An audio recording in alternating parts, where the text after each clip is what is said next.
mind is a terrible thing to waste. This slogan, created half a century ago to promote the United Negro College Fund Scholarship Program for Black students, is a paragon of social justice, speaking to the tragedy of wasted lives and the need to ensure that everybody is able to get a good education and meaningful employment.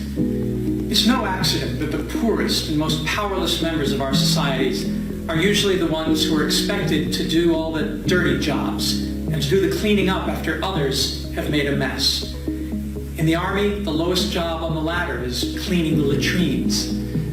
We talk about the great potential of human waste found in latrines in module TwXLT, the coordinates for type of waste, section X left top, which deals with the value found in latrines, the values found in food wastes, toilet wastes, and other organic residuals.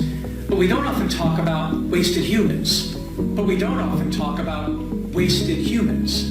We point out in modules PHLB and PHRT, the two sections on the anthropology of waste, that developed and developing countries have entire classes of people whose lives are all about managing the solid and liquid wastes generated from human activity. People called garbage men and waste pickers. But we don't often explore how they feel about these dirty jobs. Fortunately, the smell was so bad that I ended up throwing up inside the trash can.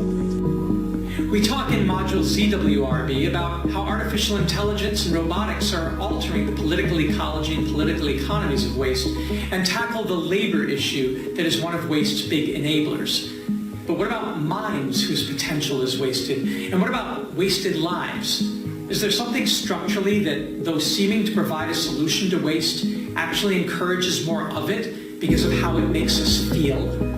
See, the way we are generally taught to think in a class-driven, leisure-seeking society, the solution to our waste problems revolves around simply having a decently paid trash recycling industry whose workers go around collecting and separating different materials from our trash and putting them to good use. In module ZWLT on the thermodynamics of waste and how the entropy law affects the economic process, we learn that this solution is naive.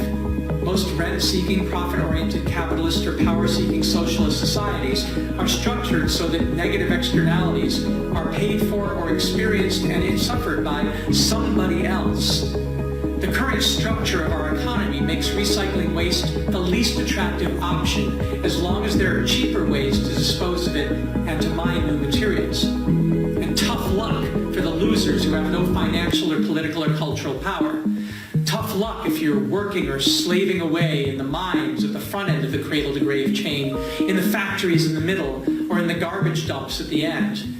We are taught that everyone should be able to specialize and get a job, and that if your grades are good in school and you play your cards right and don't waste time or opportunity, you should have more choices than other folks who didn't adapt well, and according to the perverse logic of social Darwinism, got the short end of the stick. Some who may never have experienced hardship would even say from their privileged perch, deservedly. But we people tend to resent being trapped in low-wage, undignified, difficult, and dirty jobs, especially those that involve picking up after other people and cleaning up their messes. Just ask your mother. And when those jobs are the only options we have, most of us humans get depressed and would rather drop out completely, turning to drugs and alcohol, even to suicide. You would think, by looking at the periodic table through Nexus Eyes and the zero-waste philosophy, that once people could see the treasures there is in trash, once they could see the gold in garbage, to say nothing of the silver and zinc and copper and gallium and indium and hydrogen and carbon, there would be a garbage gold rush, and we would see all waste disappear. But it doesn't normally happen. Just ask yourself why. You see a plastic bag spilling moldy bread on the street, a coffee-stained styrofoam cup on the beach, a discarded oil can in the alley.